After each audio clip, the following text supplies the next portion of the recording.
usually when we talk about freedom around this time of year is usually painted from the space of like everything that we're trying to break free of physically, politically, geographically even. Like a lot of it is how do we, gain political capital? How do we increase our power in this nation? I wanted to have a little bit of a different discussion because every time I talk to people, it's less about the powers that be and more about ourselves. Like even if somebody feels like something's holding them back, a lot of times that something is a figment of their imagination. And not even to say it's not valid, it's just those things that we create in our minds are usually the things that hold us back the most. So I'm glad that y'all showed up because I know y'all to be people who have persevered, people who are currently building, like in a physical space too. So it's like, extra hoops you got to jump through, but also, just having these roles that have wound through different careers. You came from corporate America into owning your shop. You was playing ball. Yes. You know what I'm saying? And went into music and then went into education with everything media. So both of you all are in a sense in a programming space. Like when somebody walks in here, there's an expectation that's set just by virtue of being here. When you interact with somebody, there's an expectation just by virtue of who you are.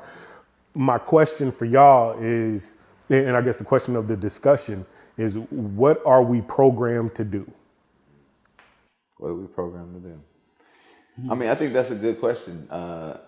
I've been hearing a lot, and no disrespect at all, but I'm hearing a lot about grooming, especially with this case that we see or whatever, grooming. And I had to ask myself the question, I'm like, when have we not been groomed? Yeah.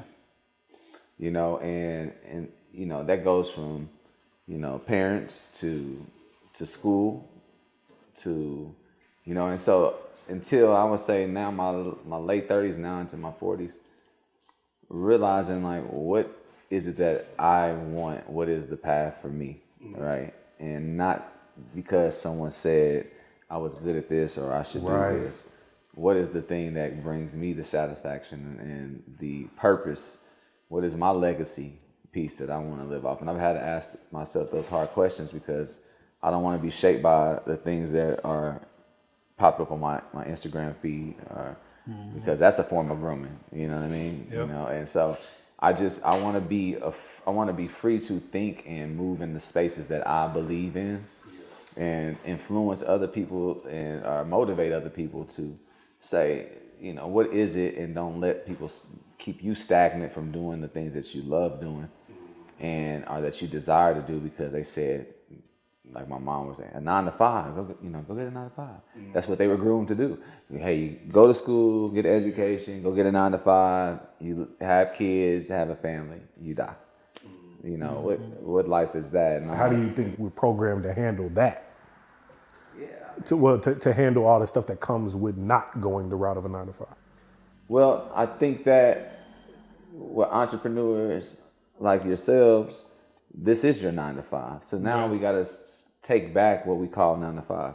For me, doing music and producing music is my 9 to 5. It's what I love to do. It doesn't feel like work, but it's my 9 to 5. So now I'm shaping myself as, because they looked at a 9 to 5 to be one way. Now I'm making more money than, my parents did. My teachers are, my teachers, the people that I looked up to that I thought had money, right? So I'm able to achieve these things by doing something that is taboo to family members, community leaders, congressmen, because that's what they know. Go to school, get education, and maybe you go be an attorney, you be a doctor, or you can be, and that's how you sustain wealth. And I've just been able to do it in another way. So that lets me know that it can be done. Yeah. There's nothing impossible. So now when I tell my kids, don't limit themselves to what people tell you should do, maybe there's more. Yeah. Maybe if you explore it and you examine it for you, what's out there for you? You know what I mean? Yeah. Speaking of what's out there for you, I mean, like, you came from a space that was, pretty much told you what the day held, what your trajectory would be. How did you come to a place I guess you can answer the question, what are we programmed to do? But also, like, you know, then how do you personally come to a place where you've reprogrammed? So to kind of dive into what you were talking about as far as in program, because I grew up in a generation where my parents, they went to college, got a degree, but when you were back then in like the 80s and 90s, if you had a degree, you had it made. Like you had a nice job, you had your pension, everything was great, and so we saw that example, and we thought that was the way that we were supposed to go. So that's one of the reasons why I felt like, you know, I went to college. You know, I've always been an artist, but I didn't want to be. I always had a vision of generational wealth, and so I just didn't know exactly how to get there. And so I saw an example of my parents being successful. My dad retired when he was 50 from Hallmark. And that's, you know, that's unheard. That's still to this day unheard of. Facts. You know what I'm saying? Yeah. So he was a pillar of example of, you know, making plan out and having vision for your life. And I feel like if you, I think where we get lost into where we need to get deprogrammed from is not having a vision for your life. It's like you don't have to be, just because it worked for somebody else don't mean it's going to work for you. What is, God gives us all gifts, right? I always have to repeat one of my affirmations is that my gifts will make room for me. You know, God wouldn't bring me this far for me not to see this through. You know, I feel like my faith has become so much stronger now since I've become an entrepreneur, because each day is a faith walk. You know what I'm saying? Like each day you don't know, like if this is going to, you know, but you have a vision, you and God have a vision for your life. And you're like we were talking about earlier, one foot in front of the other. You know, I talk to my clients to this day that have been with me since I was in the barber when I first started. Because like you said, I was in corporate America for 20 years. And kind of get into that question, I just never felt I got laid off and let go from the job like 9 different times. So it was just me. I think I had the right job. And it was the same. I don't know. Can I cuss? I don't know if it's same shit, different toilet. Yeah. You know what I'm saying? Yeah. So I just realized it's like I didn't feel fulfilled. Like corporate America couldn't give me what I desired, and which was that generational wealth and that security of obtaining that. And so I had to change my mindset. I had some mentors that kind of taught me about asset building. And I got exposed to a lot about how businesses ran, and that's one advantage I have over a lot of different barbers, because a lot of times you go straight from high school to straight to barber school, and yeah, we touch on the business side of things, but like like we were talking about earlier, like what's next? What's after? Yeah. You know, you get your barber license. Yeah. Like, how is somebody going to help me be successful in this? And so that's why I created, because I want to be able to have control of the culture, a culture of building people up and helping them along the way, because I feel like God puts people in their life to help them along their journey at some point in time. And I want to be one of those people for other people to help you along your journey. Yeah, that's real. I mean, even to that, it's kind of like one of those things for me that, you know, like, how are we setting people up? Like, how can we set people up for the win? Yeah. I mean, what he said was every day is something new. Like every day I'm like, okay, how I'm gonna fund this? Right. Oh my God. You know what I'm saying? And those are the things. And now I'm finding myself not only saying, how am I gonna fund this? Okay, now I gotta ask myself too, when people walk through these doors, are we prepared? Right? Am I prepared? Have I really thought out every scenario that possibly could be? So now I'm like, well, if I've got these lights, will they have enough room to do it? You know? So now I got to make sure that, should I put this back here? Or because if I put this there, now I'm thinking like, what would somebody think they walk in with? They don't have this, they don't have that. Yeah. So now I'm saying, let me think of the stuff that people may say we don't have. So what don't we have? What are we missing? So now you're just in a whole nother space of asking yourself these questions of, now I'm having to put myself in other people's shoes. How can we fulfill something that people are going to want before they even ask for it? Yeah. So they say, hey, do you have oh yeah, we got that. And we're prepared. And you know, and those are the things for me, even with the kids, I really want to instill in them is like, man, just prepare for any situation. It may not look like we wish that it all was just like, oh yeah, I did this, and this is gonna work. Right. So it's like, okay, let me give people options. You know what I'm saying? If I don't have this, we have this. Yeah. And, some people don't like red; they may like blue. Some people may not like this microphone. They might like that microphone. Right. So we need to be prepared for what's to happen, and it's allow me to think things through, not just for the space, but for my life. What's next? Yeah. What's the next investment? Where is money coming from? How are they doing it? Where have we been missing? Where have we been dropping the ball at? Are people really using their own money to fund their businesses? Or are they using other people's money to fund their business? Yeah. Because I come from the thing where you use your own money. Yeah, you got to grind. Yeah, right? Figure it out. But I've learned that a lot of these businesses aren't using their own money. It turns out that they're not using their own money. Oh man, the game got changed. My mind got blown when I started realizing that. It's like, wait a minute, how they? Yeah. We came from the same high school. How did you get? And it just they've learned the game. They understood. They connected with the right people. They knew how to. I like to say. Connect with people, you gotta maintenance those relationships. Yep. Connect with people that are either where you're trying to go, or where or they got the same vision for their own life. Because your iron sharpens iron. That's part of what the bevel is. Yeah. It's iron and sharpen iron. That's the bevel. Most people don't know is the sharpest edge of the blade, and that's what just slowly. Sharpening people up, to give them the lifestyle and whatever they envision. Whether you have a shop. 10 years from now, maybe you just want to be the best barber. Okay, let's focus on that. Yeah. Let's focus on making sure you're the best barber. Let's focus on, let me tell you what I did to get my shop open, so maybe we can franchise and you can have another Bevel out there. Or maybe start your own brand. Yeah. Let's talk about those things. And that's mentorship, right? Yeah. Because let me help you not make the mistakes I made. Exactly. Right? And so that's where I'm at now. Let me make the mistakes for everybody. So now I can tell you what is going to happen before it happens, so you don't have to go through it. When I was living in LA, sleeping on people's couches, I was like, man, I don't want to do this.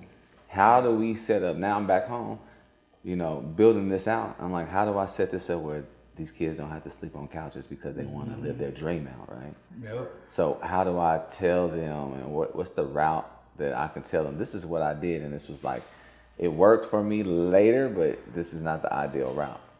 But I can give you all the ditches and all the detours. I can tell you what's going to happen before it happens. So you don't even have to go down that highway because the highway's closed down there. You know what I'm saying? And you're going to have to find another route around just to get where you want to go. So that's eliminate all detours, all closed streets. I'm going to tell you what's going to work for you. I hear people talk about Trump all the time. Oh, he's not smart. He's not this. I agree with you. You know what I'm saying? But at the same time, they have. I'm looking at how's he funding all these businesses? How is he still thriving? What are they doing that we're not doing? Oh my God! You know what I'm saying? So now you have to ask yourself the hard questions, because we can complain about this person and that person, but now it is what it is. How'd they get there? Well, and so in light of that, like in your own journeys, I'll say for me, the biggest virtue that I've had to adopt has just been a sense of delusion, like just ruthless, just persistence in going after and not really compromise. I remember Leslie Jones, she was saying that somebody told her that she was stuck in the spot in her career that she was at because she was acting desperate. So she was taking every job. She was going out, she was doing everything, but until she raised her standard, then, the newer opportunities came. Then she got on SNL, then she was in this movie or that movie. So for me, it was persistence that got me past a certain point. For y'all, what do you say that is that would bring you past that? Like, what gave you the audacity? I always say determination is my superpower. I'm determined. If God gave me this vision, I'm determined to see it through. There's nothing else that's going to stop me. Like we were talking about earlier, the only thing that can stop you is you. Like when you finally realize and be accountable, I think a lot of people's problem is, and I say this lightly because it was my problem at one point in time too, is that you got to hold yourself accountable. Like look at it as you versus you. Like God gave that vision to you. You know, he didn't give my vision to give it to my wife. He gave it to me. He didn't give it to my friends. He gave it to me. He didn't give it to my parents. He gave it to me. I'm in charge of seeing that through. You know, I feel like I'm obligated as a believer to see God's vision through. And for me, it's just, you know, letting my light shine with his darkness, be that example. Like you said before, just like, you know, I bump my head this way. You don't have to bump your head. And for a long time, I used to beat myself up because I would, I don't know if everybody's ever been through that, man, but, you know, I used to beat myself up, and I just realized, it's like, you know what? I made a lot of mistakes in my life. I failed a lot. But you know what?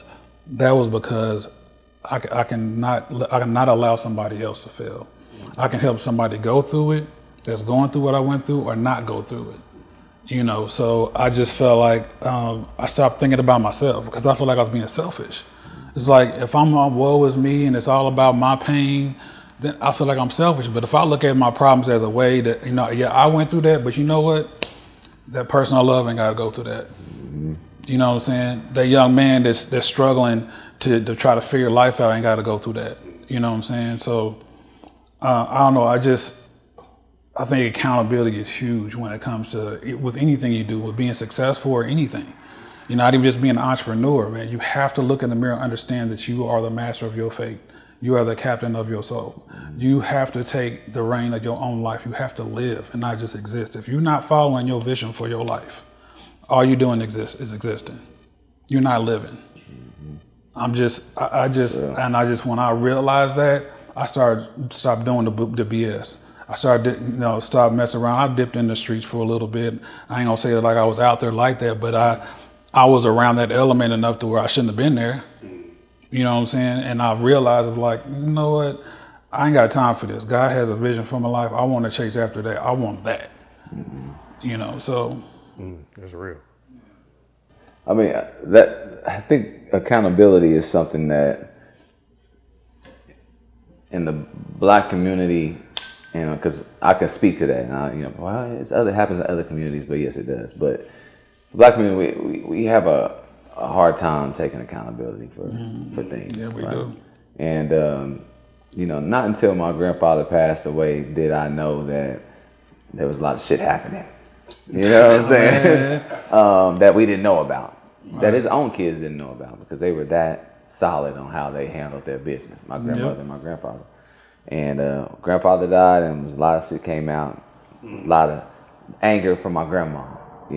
That I think that it was just built up for so many years that she just, at some point, she's just like, he's gone. I think maybe she felt, you weren't supposed to leave me early. You know what I'm saying? And now she's stuck here, and now she's stuck with all her thoughts, and now she's having to dwell and think on those things. But you start to realize it's just like, man, like, there's a lot of things that have been hidden in the community, our community, that haven't been dealt with.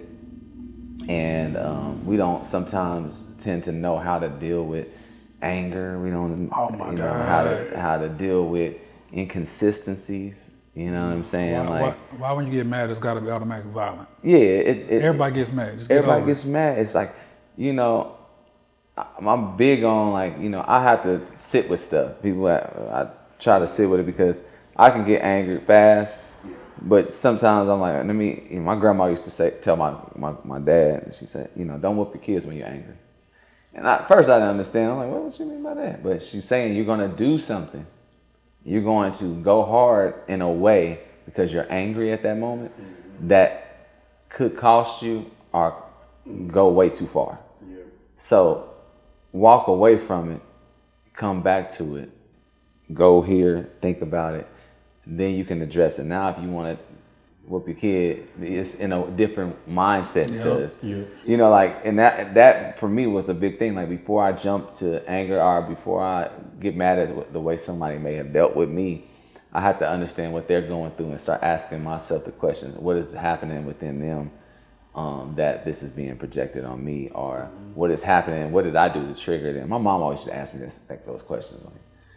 So what did you do? I'm like, what do you mean what I do? Doesn't happen. I didn't do nothing, you know what I'm saying? But it was a question that I had to literally, she was, instead of her just being like a lot of parents that I see now, reacting because their kids said, oh, such and such, blah, blah, blah, blah, blah, blah. And now the whole family ready to go take somebody's head off, she would ask me the question, what did you do before we go there? How did we get there? What did you do? And so it made me have to reset myself and say, dang, what did happen? Right. And if it's something that, then it gives you the opportunity to say, was it something that I may have done to trigger them, or is it something that they're going through that they're dealing with? And if I react, I'm just not doing anything but putting gasoline on the fire. So accountability is one thing. Mm-hmm. What else do you think made you able to go into entrepreneurship or in the many different things that you've done? For me, it's consistency. Because what I'm seeing now is basketball, I felt like would have taken me where I wanted to be, right? And it took me a lot of places. But my inconsistencies kept me from being where other people were. That inconsistency was just like, what is the most important? You know, while the homies is out on the court practicing, getting up thousands of shots, was I letting something distract me? Girlfriends, what was the purpose of me even wanting to play basketball? Was it the money? Was that why I was playing basketball? Or was I, and those things come to break up your consistency with things. And so for me, it was just like, if I had to stay consistent. So I knew that basketball would have had way more success for me if I was able to just tap in, stay focused, and be consistent with my mission. So I was able to do that with music. I was told no. I probably wasn't that good at certain aspects of music. But I became a student of the game. And this is what I've learned is the consistency of being a student every day of my life has literally got me where I want to be. Because we get complacent, you get $1 million, you think, oh yeah, I made it. But no, you haven't made it because half of that might be going to taxes. Right. And so, next thing you know, you got $500,000, now you're spending on all this other stuff. So now it's like, what is the consistency? What is the money management? What is all these things? What are the things that are going to help you get to where you want to be? And my biggest thing was being consistent, being diligent, and being a student every day really helped me get to where I wanted to be. Because I had to block out a lot of the fluff. I had to block out a lot of the distractions. I had to deal with the no's. I had to deal with the hate. I had to deal with the homies hyping you up, saying you're the greatest, and really you ain't shit. You feel what I'm saying? And so then, like I tell this story all the time. I was home, people like, man, you cold at this music. I was like, yeah, went to LA. I thought it was, I thought I was it. I'm gonna keep it funky with you. I was like, I got to pull up on this producer. His name is Harmony Samuels. He told me play me some stuff. Met him at church. Play me some stuff. Played him some stuff. I'm thinking I'm rocking. Man, I was like, yeah, play me some stuff. He played me some stuff, bro, and I was like, oh yeah, I'm trash. I got a lot to learn. I'm not it. This is LA will do that to you. It will, man. And it was a humbling moment for me. But if I didn't stay consistent and say, what is it that he's doing that I'm not doing? Right. What is missing? And so that made me deal and dab in the sonics of music. Yeah. Right. Because sometimes we make it about one thing and it's really just a thing, maybe just sonics or maybe arrangement. But it made me look at myself and like, okay, what am I not doing? Because that's a whole nother level. Yeah. That I'm not at yet. I struggle with that. You and I were talking a little bit about like just of course I'm blaming it on being in fucking Kansas City, but I'm sure there are ways to overcome this. I struggle with this, what the fuck am I doing wrong? You know what I'm saying? Like there's a place that I want to get to, and I'm just wired to believe that there's no reason why I can't. Why not? But like, why couldn't you? Exactly. Well, that's the question. Why can't it be you? You know what I'm saying? Exactly. Yeah. It just feels like punching at a wall constantly. You know what I'm saying? But for me, that's a good thing because it doesn't keep you complacent. Because once I was in the space of thinking that I was it, I was able to realize that I wasn't everything that I thought I was. And Kansas City is a place for me that will keep you humble, right? Mm-hmm.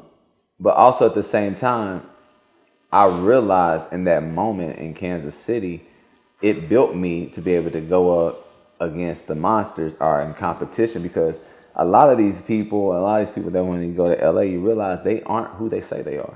Yeah. They can't produce like they doing whatever they need to do to get into the doors. And I realize it's like a lot of it's just relationships. That's why you're there. All of us is relationships. So I got all this talent and all this, you know, and sometimes it needs to be shaped, it needs to be formed. But the reality of it is why isn't it us?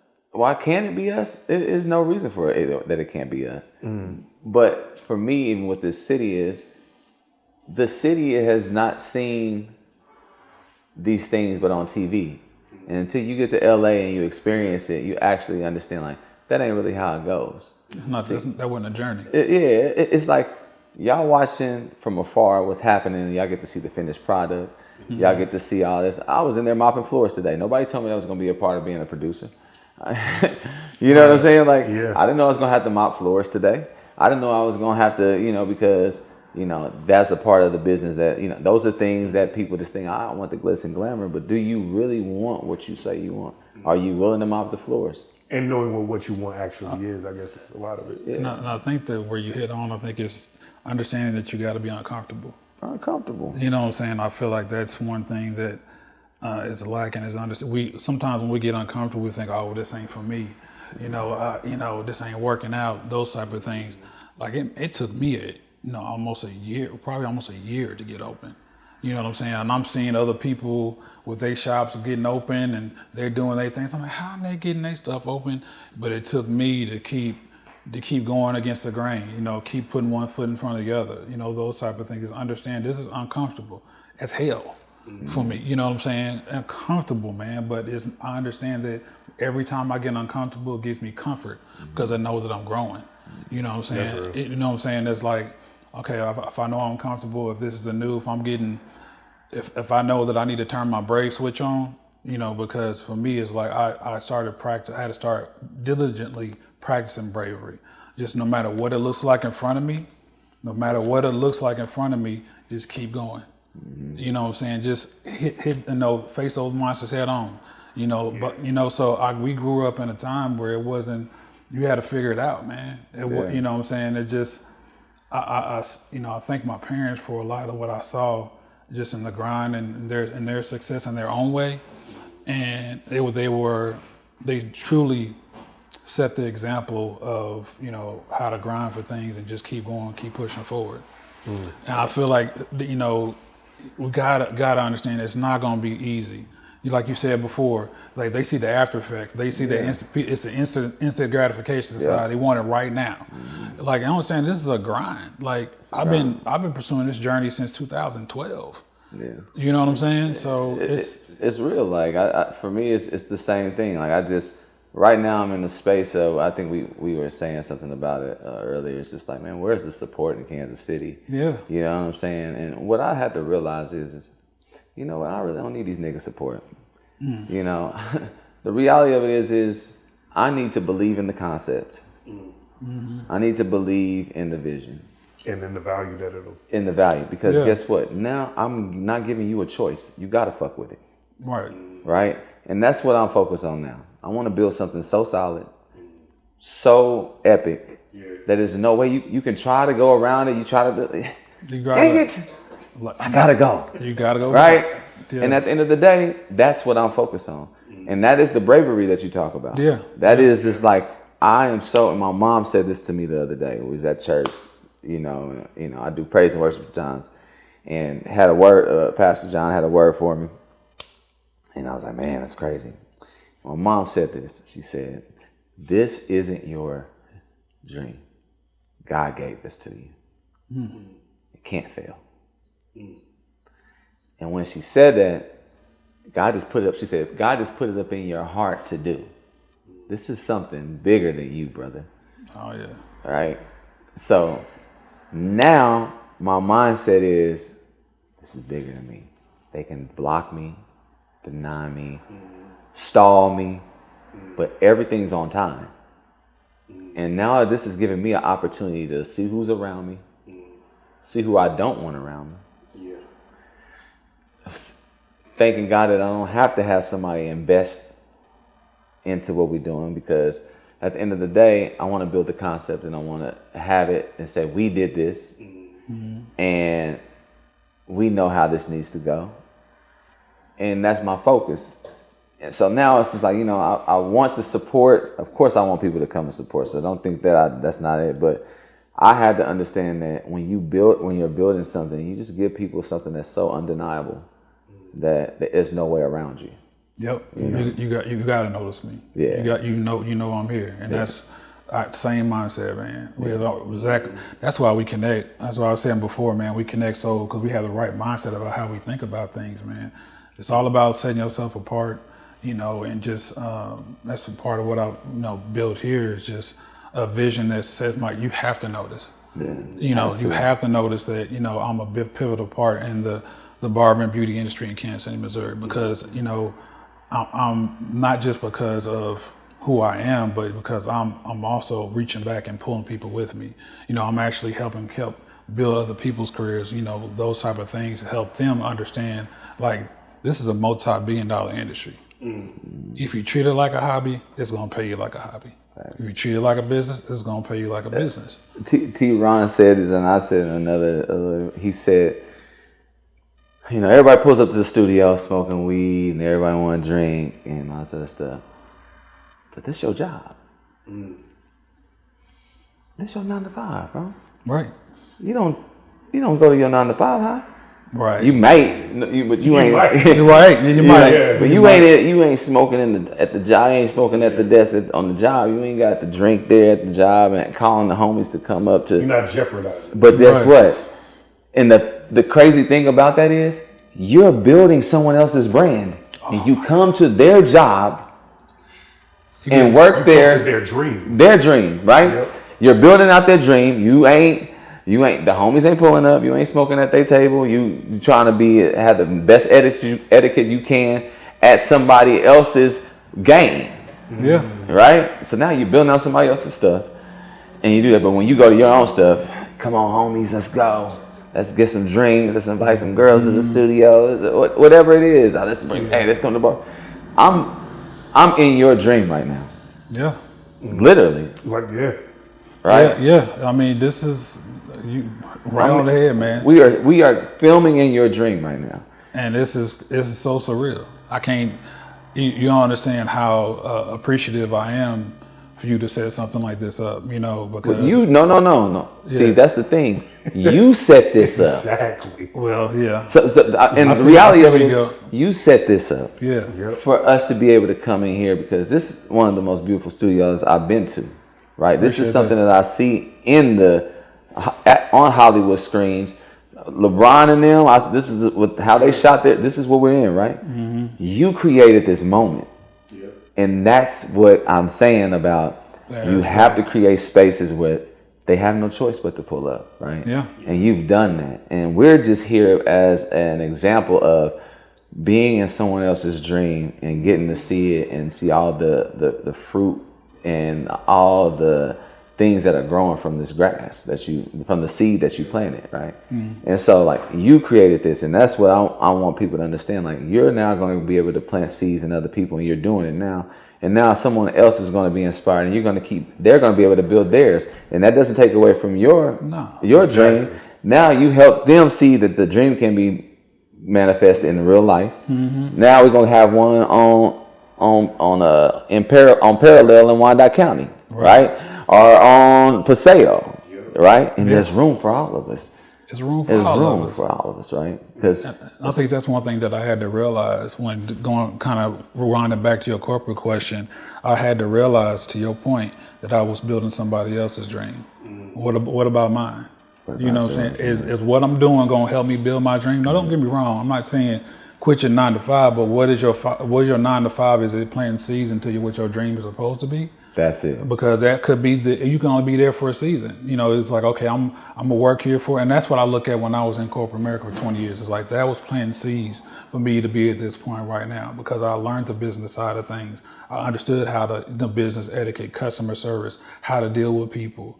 A lot of the things that are missing from a lot of small business, to be honest with you. That's it. You know what I'm saying? So it's like I want to be the example of not just how shops could be ran, but how business could be ran, how you can create generational wealth by just using the gifts that God gave you, and just following, having that vision and sticking to it, and just be brave, man. And then that's my thing. Is like, if you, like, I think the key thing is, I'm just so everybody's clear. There's nothing wrong with 9 to 5s. Oh right? yeah. My thing with it 9 to 5 is to kind of how I approach the music. When I walked into Harmony's his dream, and he was playing me his music because of all of the training and all of the seeds that he planted, it gave me inspiration to say I got to do better, right? So now I am in the space of, I'm coming to, as a point I was working for Harmony. Harmony had me come in and do his vocal production. So I'm treating this as like if I was on a regular 9 to 5. I'm going to Harmonies, I'm seeing how the system runs, right? How is this? Oh, they got this person over here. They walk you into the door. They got the assistant that's doing this. They got the manager. He's making sure everybody's set up. The label's coming to do this. These are the engineers. Harmonies needs to be in this creative space. So now he can just create, and they can handle all the background stuff. He's got the guys who's going to mix. He's got the guys who's going to master. He's got all these things, and this is the system that I want to be a part of. So now I'm learning while I'm in someone else's facility and dream, right? I'm learning from helping them build their business. Now I'm able to say, this is what I need to do. I learned this, and maybe I shouldn't do this. You know, they did it that way, but that didn't work. So let me switch this to make it work for, you know. So now that's what my biggest thing is. When you're in the 9 to 5, see how Google's working, see how Hallmark is running.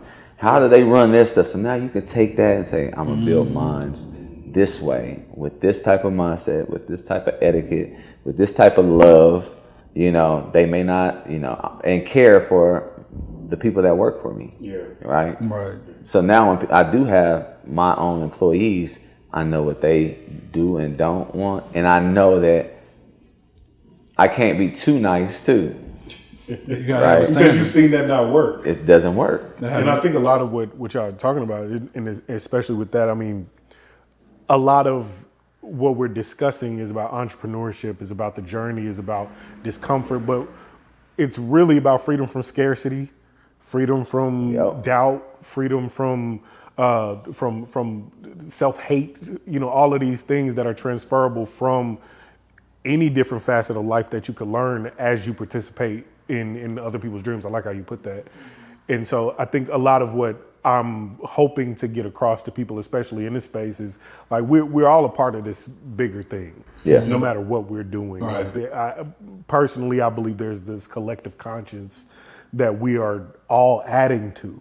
And as you pull from it, as you live life, as you seek inspiration, you pull from that, and it informs the rest of humanity as to, you know, how to proceed forward. And unfortunately, we're in a time where it feels like that inspiration, that wisdom is dipping a little bit. But overall, like, it's on people like us in this room to continue being beacons of what it could be like to push past discomfort, what it could be like to push past, you know, just this feeling of isolation and just wanting to be insular. You know, like calling and reaching out to y'all to do this, I ain't gonna hold you, was kind of frightening for me, just because I don't get out. You feel me? So like being able to go out into that space, I'm drawing a lot of inspiration from when you talked about discomfort when I was in here last time, or, you know, conversations that we've had over the years, just about, I've seen you, nigga, through so much. Yeah, bro. You know what I'm saying? And I know that the journey looks like peaks and valleys. And there's so many people out there that don't have access to people like this, that don't have discussions and conversations like this, that are sort of imprisoned in this belief that either they're not good enough, or that there are no opportunities, or, you know, whatever it is that we were programmed to do has to be the way forward. We got to stop creating barriers, man. Like, by inside and outside. Inside and outside. We got to stop creating barriers. And some of those barriers are just, is that, like, I don't want to ask this person because I just don't know. They got a lot going on. What they gonna say? Yeah. And a lot of it is like, a lot of people set us up, and it's like people create barriers. I don't work with him because he this, don't do that way because he this. And it's like, but you never worked with me before. So how could you ever say anything about how my workflow is, and you've never even been in the creative process with me? Yeah. So it's just like now you're creating these barriers for other people, and then they're like, well, can they be trusted? It's like, bro, listen, can you trust your own mom? Can you trust everybody liable to do anything? Anybody's liable to do anything. Now you just got to come in with the discernment, because now I don't want to not ask the questions, because I may need to ask Craig a question to get information to help me move forward in my journey, right? And so I just think we got to stop creating barriers and quit being hoarders of information, right? And a lot of that is practicing bravery, because the reason barriers exist is because we think they're going to keep us safe. You know, so practicing bravery. I want to ask y'all one last question. Any cheat codes for somebody that feels stuck? Like something that you've gone to that has helped you get through, like a practical thing. For example, for me, I know that if I can't make a decision, I need to just not make a decision. I need to sit still for a second. Yeah. And let all the information and all the inspiration and everything come to me first. I think that's been a huge one for me. And in the midst of trying to figure things out, you're trying to figure things out, right? Yeah. That makes sense. And so I think the biggest thing for me has been, I go home, I look at Micah, and I'm just like, all the possibilities, right? You know what I'm saying? Mm-hmm. And then I look at also,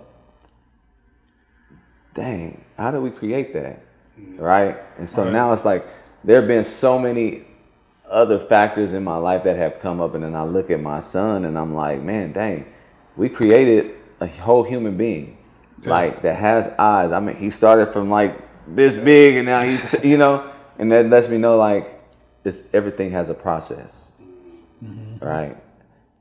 And I deal with him in the terms of things being temporary, right? You're gonna have temporary blocks, right? And they don't last though. Sometimes it's stepping away, sitting down with self, maybe not even thinking about any of that stuff. Just be.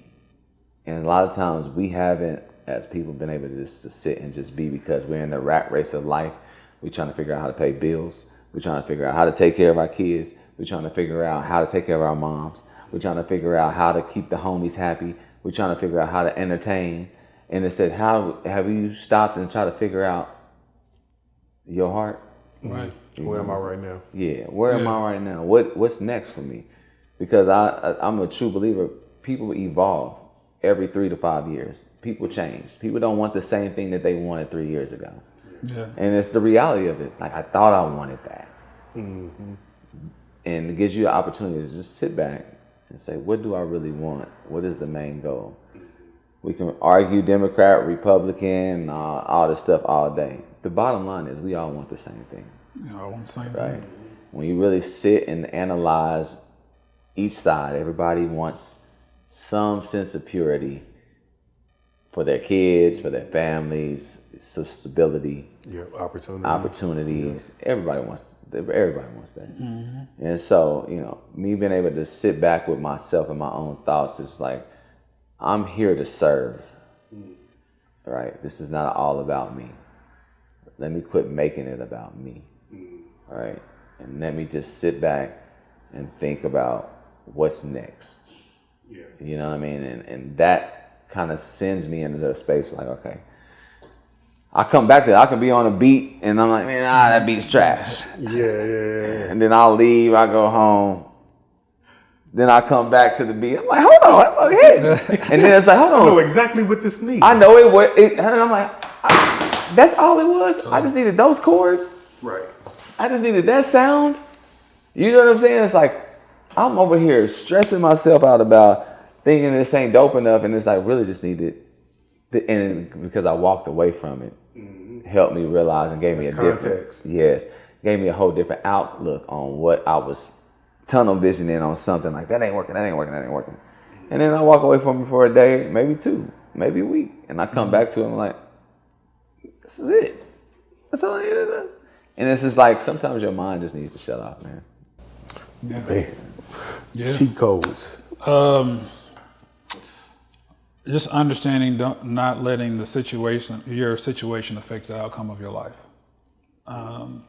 Because we all go through things, and just kind of like how we said before that, we have these ebbs and flows, these valleys that we're in, and when we're going against the grain, it can look as if this is not for you.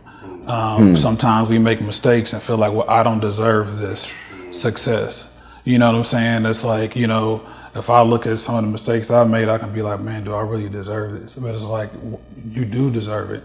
Like God gave you this vision for a reason, and just seeing other people accomplish their goals and accomplish their dreams, just understand this. It's like, I put my pants on just like they do.